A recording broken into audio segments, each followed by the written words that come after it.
moving to a pharmacy or so on and so forth. Because the basic principles of incorporated organizations are the same. Whether you're in your bank, whether you're in a hospital, whether you're in a school, there are certain basic governing principles. There's slow decision making, and this ties in with bureaucracy. Some companies take up to a year to make a decision on that. You might do an interview in Jan and get called in December. And that's the reality on the ground. So what are you going to do? Are you going to get frustrated? Are you going to give up? Are you going to keep holding them and going in to check on the progress? And finally, we live in an environment of nepotism, and we've heard about it. The reality of the ground is you will go to some companies. Some might be professional, others might be unprofessional. Some might be government-based companies, public service. And you know that the people will only recruit from a certain region, will recruit from a certain tribe, from a certain religion. So you need to place yourself best. And I think Joseph will be talking about CVs this afternoon, I hope. But one of the things I always tell people to avoid is putting religion, tribe on a CV. Because it's not needed, it's not necessary. And it's got nothing to do with your ability to perform in a bank or in a telecom company. So you need to be very careful when writing your CVs and selling yourself. When you go into an interview, are you going to carry on? If you realize the head of the panel is probably a Uganda, you're in Uganda, or a Westerner, are you going to try to speak your language? Are you going to become a professional? These are things that I shall not go into Joseph's presentation. But we're moving into day one. This is day one of your first job. You need to know that the first 6 months are very critical. When we recruit people, we always put them on probation for 6 months. Because we need to be sure that you're the right person. So you come in, you're given a letter, you sign, and it says your performance or confirmation in this job is subject to 6 months satisfactory performance. So during those 6 months, it's your chance to make a fast and lasting impression.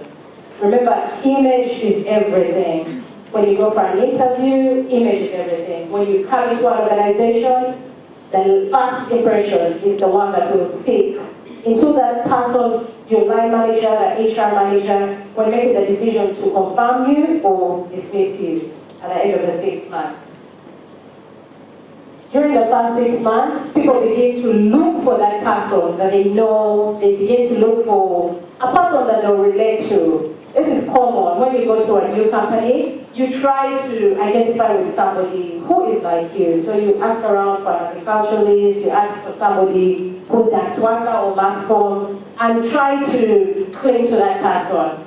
And this ties in with people looking for familiar faces, friends. We begin to look for former schoolmates. This is day one, and you're trying to settle into this new bag. Apologies, the subjects are not coming up, but this is the do's of your first job, the things you should do when you get a first job. One of the things you should do is to ask questions and learn.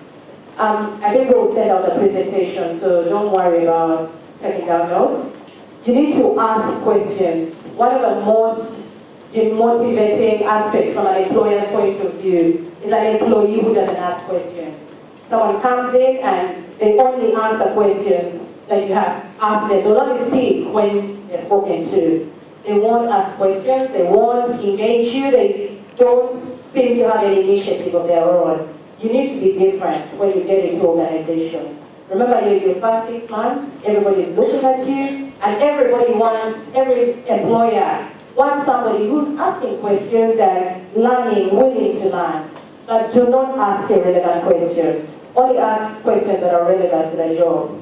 Do not see an article in the papers that's personal in one of the tabloids and go and ask your line manager on Monday. Is it you I saw, or was it somebody else? That's not personal at all. And then don't say racial representation, say I should ask questions. It needs to be relevant questions to the job. And it needs to be questions that are going to add value to your learning in the organization. You need to listen. Many of us are not good listeners. We like to talk. You're being spoken to and you're speaking.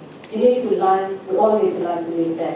And that's why the famous, I have a little son who keeps, my boy sits and keeps saying, Mommy, I can hear. That's why I have 2 ears and 1 mouth. Because I can hear, so don't tell me something twice.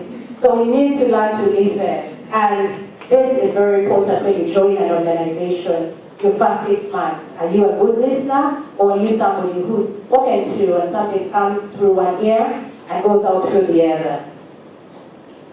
You need to let action speak louder than words. There's so many people who go into an organization and brag that they can move everything. They come in and promise you heaven on earth. And when the first 6 months begin ticking and clocking off, this person has delivered nothing. Because naturally, as HR people, we get impressed by very sharp people in interviews. We listen, we like people who speak well, who engage you, who answer all the questions swiftly. And the people who tell you, I actually do not know that answer, but I know you will tell me the answer, and I'm willing to learn. And that's such a very good question, a very good answer. Stories. 1 month down the road, no results. 2 months, they're still talking and telling everybody how at university in Lumumba, they were the chief mobilizer. I don't know if people in Lumumba still. So these people keep talking and they keep lying to all their line managers with their nice words. And such people are convinced. Month 2, same story, and no results. So you need to avoid being such a person. You need to let your actions speak. You need to remember you're on probation. This is very, very key. When people anywhere in this world, I will go to the farthest corner of Uganda.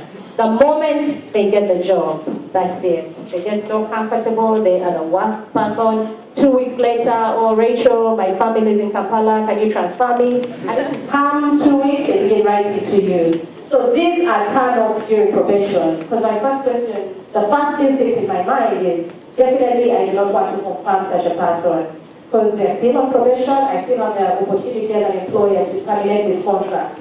And they are not doing everything to give me a reason to confirm them after 6 months. You need to, sorry, it's not very clear, I just need to,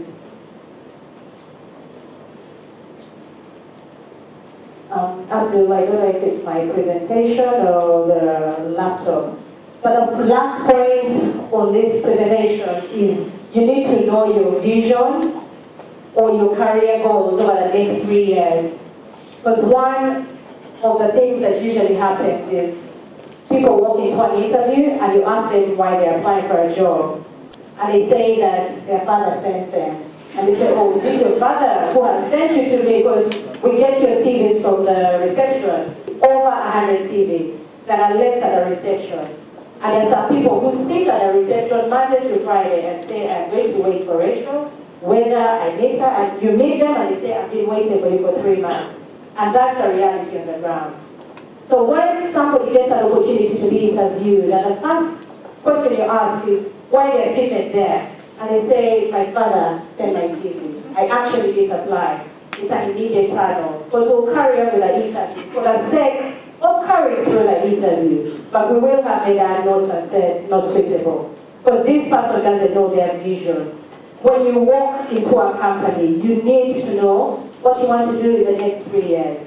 You need to have your career, write it out, but don't be over-ambitious. I'm going to talk about ambition and realism, because some of us get in and say, within the first 3 years, I want to become managing director.